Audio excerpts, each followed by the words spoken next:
Hello bachcho, let's read the question. So the question here is, a ball moving with speed 9 meter per second strikes an identical ball at rest such that after collision the direction of each ball makes 30-degree angle with the original line of the motion. Find the speed of the two balls after collision. Is kinetic energy is conserved here. Okay, तो question क्या बोल रहा है, हमारे पास एक ball है जो कि 9 मीटर पर सेकंड से मूव कर रहा है, वो एक आइडेंटिकल बॉल के साथ टकराया जो कि दोनों ball in the original line of the motion, original line जो है मतलब मोशन का ओरिजिनल लाइन जो है उसके 30 डिग्री एंगल में मूव कर गए।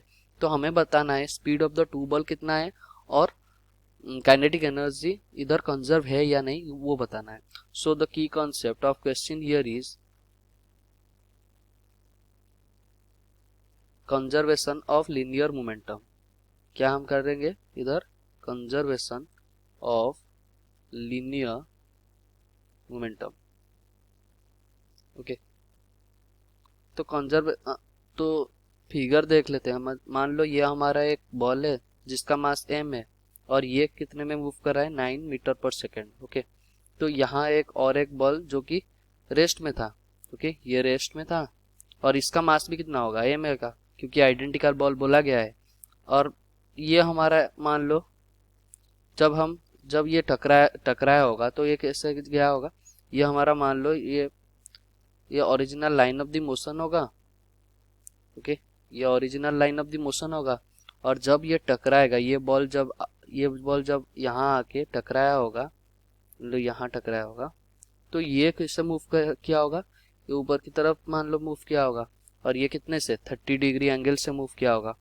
और नीचे ये वाला बॉल इधर से मूव किया होगा, ये भी कितने एंगल से मूव किया होगा, ये भी 30 डिग्री एंगल से। ये मान लो V1 है और ये मान लो V1 है और ये मान लो V2 है।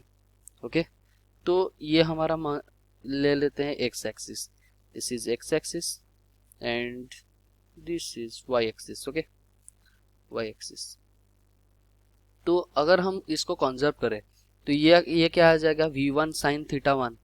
ओके, मतलब V1 साइन 30 डिग्री, इधर की तरफ क्या आ जाएगा, V2 साइन 30 डिग्री, और ये x एक्सिस में V1 cos 30 plus V2 cos 30। Okay, तो नेक्स्ट हम देख लेते हैं, जैसे कि हमें अगर कंजर्व करना है अलोंग द y एक्सिस, पहले y एक्सिस में हम कंजर्व कर लेते हैं। Conservation of momentum along y axis, conservation of momentum along y axis. Okay, y axis पे देख लेते हैं। पहले क्या है, y एक्सिस में कोई भी पहले मूव नहीं कर रहा था, पर जब टकराने के बाद आफ्टर कोलाइडिंग दोनों मूव किए।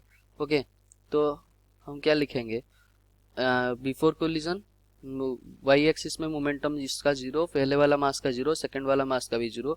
आफ्टर कोलिजन क्या होगा, m v1 sine 30 degree minus, ये डिफरेंट उल्टे डायरेक्शन में गए हैं ना, ऑपोजिट डायरेक्शन में गए हैं, m v2 sign 30 degree. Okay, तो यहाँ से अगर हम देखें v1 इक्वल्स टू v2, ये एक हमारा रिलेशन आ गया। तो सेकंड में हम कंजर्व कर लेते हैं x एक्सिस में, conservation along x axis, conservation of momentum along x axis. Okay, x axis में अगर हम कंजर्व करें क्या हमारा आ जाएगा, x एक्सिस में पहले तो ये 9 मीटर पर सेकंड से गया रहा था, तो m इंटू 9 इक्वल्स टू, और आफ्टर स्ट्राइकिंग आफ्टर कोलाइडिंग क्या आ जाएगा, m into V1 cos 30 degree plus m into V2 cos 30 degree. तो ये हमारा जाएगा m into V1 cos 30 degree plus m into V2 cos 30 degree. Okay, पर हम पहली वाली इक्वेशन से क्या पता चल गया हमें, V1 इक्वल्स टू V2 हम निकाल लिए हैं। तो यहाँ हम क्या लिखेंगे, 9 equals to 2v1 cos 30 degree, 2v1 cos 30 degree. So इधर से हमारा क्या आ जाएगा, v1 इक्वल्स टू v2, इसको अगर हम सॉल्व करेंगे तो हमारा आ जाएगा v1 equals to v2 equals to 3√3, that is 5.2 metre per second. Okay, तो हमारा v1 और v2 का स्पीड आ गया। तो सेकंड वाले क्वेश्चन में देख लेते हैं काइनेटिक एनर्जी इधर इधर कंजर्व है या नहीं, वो बताते हैं। तो सेक्शन बी में काइनेटिक पहले वाला कितने जा रहा था, पहले वाले initial kinetic energy, initial kinetic energy हम कितना है, half into M into V का स्क्वायर, दैट इज 9 का स्क्वायर कितना होगा 81 इक्वल्स टू 81 एम अपॉन 2। ये हमारा initial kinetic energy. Final kinetic energy हम निकाल लेते हैं। फाइनल काइनेटिक एनर्जी कितना है, दोनों का मास बराबर है, दोनों का वेलोसिटी सेम है। और हम अगर काइनेटिक एनर्जी लिखेंगे तो क्या लिखेंगे, 2 into half into M into V square. Okay, तो यहाँ से हम क्या लिखेंगे, एम इंटू वी स्क्वायर लिख लेंगे, टू से टू कैंसिल हो गया।